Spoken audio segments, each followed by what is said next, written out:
bapak saya Mudin, saudara. Ya, saya menjadi orang Kristen, saudara, itu tidak ada yang ngajak, saudara.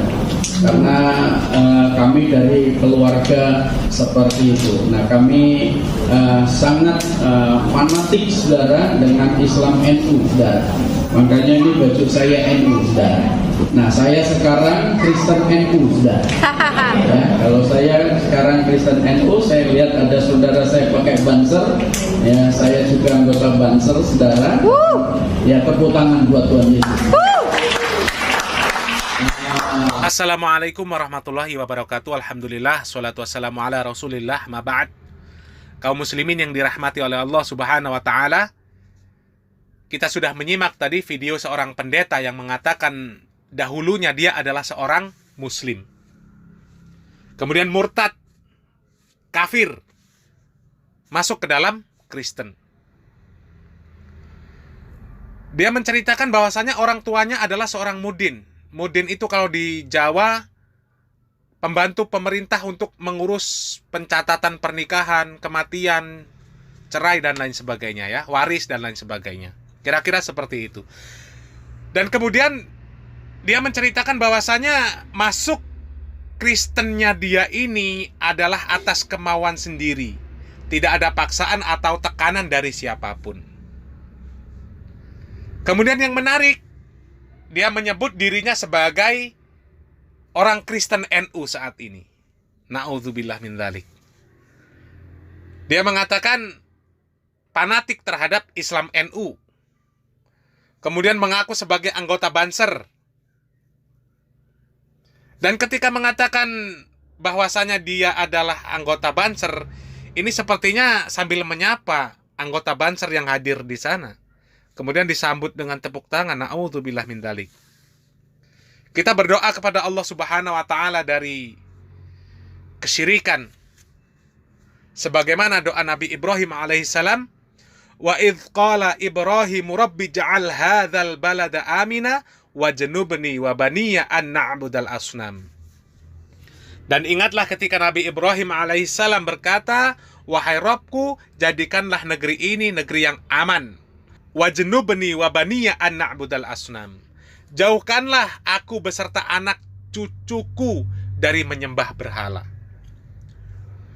Semoga Allah subhanahu wa ta'ala menjauhkan kita, keluarga kita, serta anak keturunan kita dari menyekutukan Allah subhanahu wa ta'ala dengan makhluknya. Dan kejadian seperti ini, seperti pendeta tersebut, kemudian apa yang diucapkan oleh pendeta tersebut, ini harusnya menjadi tamparan keras untuk kaum muslimin, khususnya saudara-saudara kita di Nahdlatul Ulama. Timbul pertanyaan, apa yang Anda rasakan ketika orang Kristen ini mengatakan bahwa dia Kristen NU? Apakah bangga? Atau justru Anda ini merasa cemburu ketika Allah subhanahu wa ta'ala disandingkan dengan sesuatu yang dijadikan sekutu bagi Allah subhanahu wa ta'ala? Jadi meskipun dari berbagai sumber dikatakan bahwasanya pendeta itu adalah mantan Banser, tapi di dalam ucapan ketika pendeta itu berkata, dia tidak mengatakan mantan. Malah dengan tegas dia mengatakan bahwasanya dia adalah anggota Banser. Dan dengan tegas menyatakan masih fanatik dengan Islam NU. Dengan membuktikan dia berceramah ke Kristenan, ini memakai baju dengan tulisan dan logo NU, Nahdlatul Ulama. Ini apa-apaan ini? Ini aneh. Aneh. Tidak salah kemudian timbul pertanyaan, bagaimana akidah kalian ini sebenarnya? Apa yang kalian fahami dengan Yesus? Apa yang kalian fahami dengan makhluk-makhluk yang disekutukan, makhluk-makhluk yang disembah selain Allah subhanahu wa ta'ala? Padahal sangat bertolak belakang akidah seorang muslim dengan akidah seorang kafir. Seharusnya tidak bertemu di dalam wilayah keyakinan. Kalaulah kalian berpikir cerdas, berpikir kritis, jadi bagaimana mungkin orang yang menyembah Yesus, Orang yang menganggap Yesus sebagai Tuhan fanatik terhadap ajaran yang mengatakan tidak ada Tuhan selain Allah. Maka Yesus bukan Tuhan.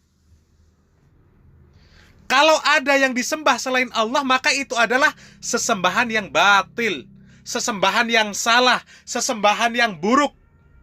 Bagaimana mungkin bisa disandingkan antara penyembah Allah Subhanahu wa Ta'ala dengan penyembah selain Allah? Ini masalah ketuhanan, masalah akidah. Di dalam Al-Quran dikatakan langit dan bumi saja ini hampir hancur. Langit hampir pecah. Mereka tidak ridho terhadap ucapan-ucapan bahwasanya Allah Subhanahu wa Ta'ala mempunyai anak. Di mana bumi ini tempat kalian hidup, tempat kalian makan, minum, tidur, bekerja, punya mobil, punya rumah, dan segala-galanya, dengan segala kenikmatan dunia. Bisa merasakan manis, asam, asin, pahit. Jadi bumi ini tidak ridho Allah dikatakan punya anak. Bahkan langit ini juga hampir pecah ketika mereka mengatakan bahwasanya Allah punya anak, di mana langit ini menjadi naungan kalian. Di mana di sana dikatakan oleh Rasulullah SAW, tidak ada tempat satu jengkal pun di langit kecuali di sana ada malaikat yang selalu bersujud dan bertasbih kepada Allah Subhanahu wa Ta'ala. Rasulullah SAW bersabda, "Inni ara ma la tarawun." Sesungguhnya aku melihat apa yang kalian tidak lihat. Wa asma'u ma la tasma'un.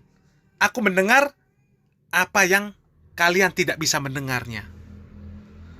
At-tatis sama. Langit ini merintih, kata Rasulullah SAW. Wa huqqalaha an ta'itta. Dan layak bagi dia untuk merintih. Karena apa? Kata Rasulullah SAW, ma fiha maudi'u arba'i asabi'. Tidak ada satu ruang selebar 4 jari. Illa wa malaku wadi'un jabhatah. Kecuali di sana ada malaikat yang sedang meletakkan dahinya. Sajidan lillah, bersujud kepada Allah Subhanahu wa Ta'ala. Kemudian Rasulullah SAW mengatakan, wallahi, demi Allah, lau ta'lamuna ma a'lamu, seandainya kalian itu mengetahui apa yang aku ketahui, la dhahiktum qalilan wala bakaitum katsiran, maka kalian ini akan sedikit tertawa dan banyak menangis. Jadi bagaimana mungkin ketika langit hampir pecah, bumi hampir hancur ketika mereka mendakwahkan Allah yang Maha Rahman mempunyai anak, kemudian saat ini disandingkan dengan orang-orang yang mengatakan lam yalid walam yulad. Allah tidak beranak dan tidak diperanakan. Di dalam muamalah sesama makhluk bertemu.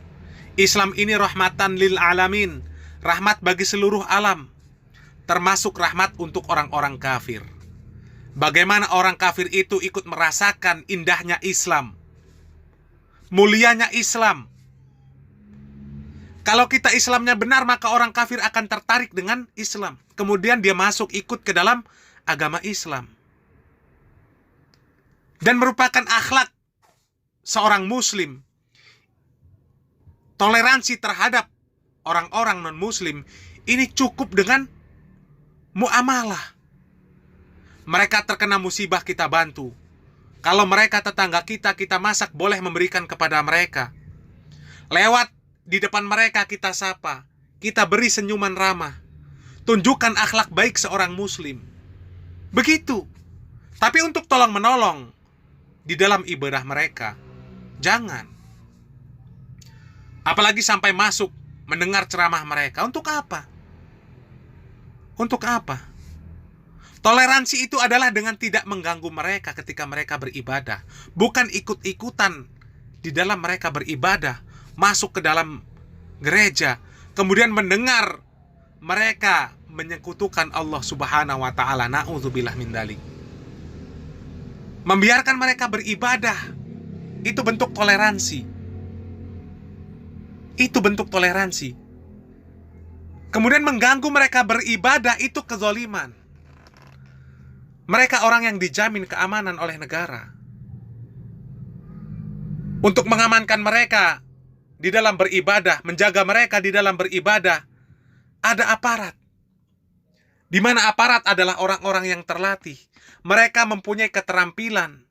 Mereka mempunyai peralatan khusus untuk mengatasi berbagai gangguan.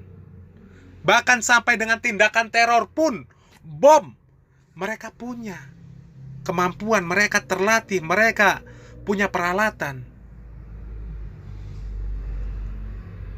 Jangan alasan toleransi tapi kemudian menggadaikan akidah. Jangan sampai rasa cemburu di hati kita hilang ketika melihat Allah disekutukan dengan makhluknya terang-terangan di depan mata kita. Kalau sudah tidak ada cemburu lagi ketika Allah disekutukan dengan selainnya, maka alamat bisa jadi menyusul Matius Subianto. Na'udzubillah min dzalik. Kalau Matius Subianto ini fanatik terhadap NU, harusnya dia ini dari Kristen masuk ke dalam agama Islam. Bukan fanatik dengan NU tapi malah murtad dari agama Islam masuk ke dalam Kristen. Na'udzubillah min dzalik. Semoga Allah Subhanahu wa taala menjaga kita, menjauhkan keluarga kita dan anak keturunan kita dari perbuatan menyekutukan Allah Subhanahu wa taala. Barakallahu fikum. Wassalamualaikum warahmatullahi wabarakatuh.